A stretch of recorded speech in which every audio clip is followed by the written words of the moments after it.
আসসালামু আলাইকুম everyone, welcome back to my channel. আশা করছি সবাই খুবই ভালো আছেন। আজকে আমি আপনাদের সাথে শেয়ার করতে চলে এলাম ভিন্ন ধরনের আরেকটি তেল ছাড়া মজাদার নাস্তার রেসিপি।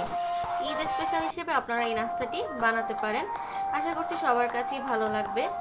তো খুবই ঝটপট এবং চটজলদি নাস্তাটি বানানো যায়। তো কথা না বাড়িয়ে চলুন দেখিনি কীভাবে এই মজাদার নাস্তাটি বানানো যায়। প্যানে আমি তেল দিয়ে দিলাম। তেলটা গরম হয়ে গেলে এর মধ্যে আমি দিয়ে দিচ্ছি হাফ কাপ পেঁয়াজ কুচি।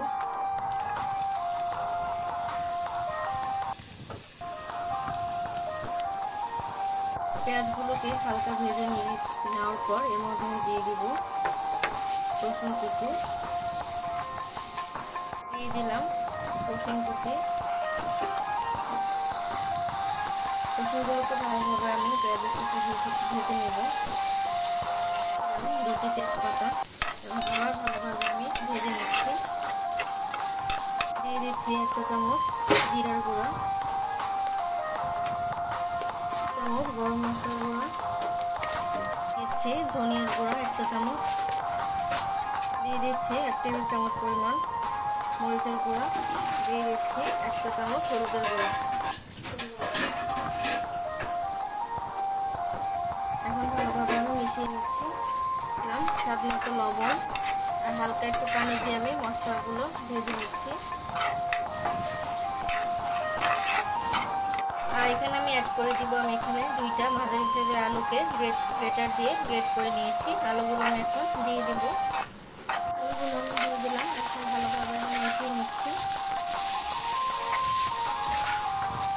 আমি এখন অ্যাড করে দিচ্ছি হাফ কাপ চিকেন। চিকেনগুলোকে আমি সেদ্ধ করে ঝোলা করে নিয়েছি। চিকেনগুলো আমি এখন দিয়ে দিব। চিকেনগুলো আমি এখন মশলার সাথে ভালোভাবে ভেজে নিচ্ছি। এর সাথে অ্যাড করে দিচ্ছি চিলি ফ্লেক্স।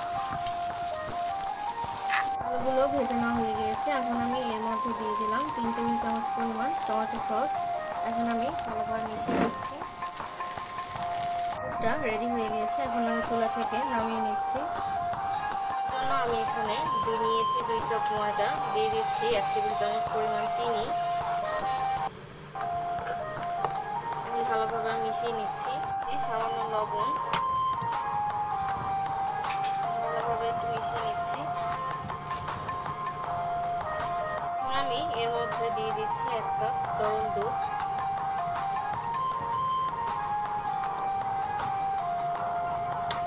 এখন মিশিয়ে নিচ্ছি ভালোভাবে।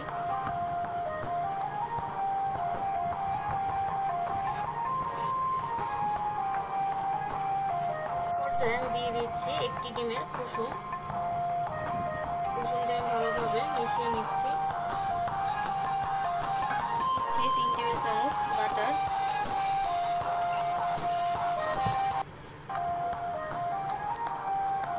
মিশিয়ে নিচ্ছি ভালোভাবে। এই পর্যায়ে আমি দিয়ে দিচ্ছি 1 চামচ পরিমাণ ইস্ট। আমি কুসুম গরম পানিতে গলিয়ে নিয়েছি, সেটাই দিয়ে দিলাম। এখন আমি আবার মিশিয়ে নিচ্ছি খুব ভালোভাবে। ওটা রেডি হয়ে গিয়েছে। এখন আমি এটা 1 ঘন্টার জন্য রেস্টে রেখে দিচ্ছি। ডোটা আমি রেডি করে নিয়েছিলাম, সেখান থেকে আমি একটু ডো নিয়ে এভাবে এখন একটি রুটি বেলে নিচ্ছি।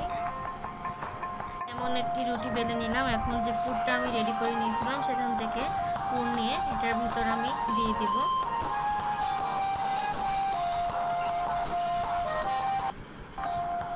এখন আমি এটা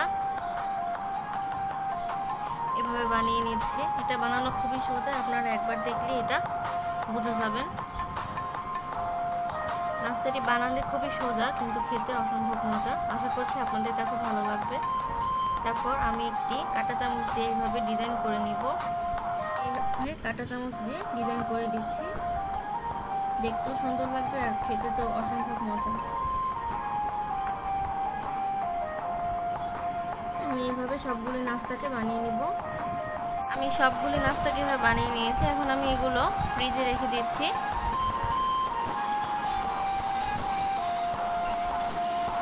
তারপর আপনাদেরকে ভেজে দেখাচ্ছি। এগুলো কিন্তু আমি তেল ছাড়াই ভাজবো। এগুলো কিন্তু আপনারা ভাপেও বানিয়ে খেতে পারেন। কেটে দেখাচ্ছি কেমন হয়েছে ভিতরেরটা। দেখতে কিন্তু অনেক সুন্দর হয়েছে। ভালোভাবে সেদ্ধও হয়েছে আর খেতেও কিন্তু অসম্ভব ভালো হয়েছে। দেখুন কত সুন্দর লাগছে দেখতে। আশা করছি ভালো লাগবে সবার কাছে। কত সহজে আমি এই মজাদার নাস্তাটি বানিয়ে ফেললাম। আশা করছি আপনাদের সবার কাছেই ভালো লাগবে। ঈদ স্পেশাল হিসেবে আপনারা এই নাস্তাটি বানাতে পারেন। আশা করছি সবার কাছেই ভালো লাগবে, যেহেতু ঈদের সময় সবাই মিষ্টি জাতীয় খাবারই খায়। তো আশা করছি আমার আজকের এই ঝাল রেসিপিটি ভালো লাগবে সবার কাছেই। ভালো লাগলে অবশ্যই আমার চ্যানেলটি সাবস্ক্রাইব করে লাইক, কমেন্টস অ্যান্ড শেয়ার করবেন এবং পাশে থাকা বেল আইকনটি প্রেস করে দিবেন, যাতে নতুন রেসিপি আপনারা সঙ্গে সঙ্গে পেয়ে যান। সবাই ভালো থাকবেন, সুস্থ থাকবেন। আল্লাহ হাফেজ।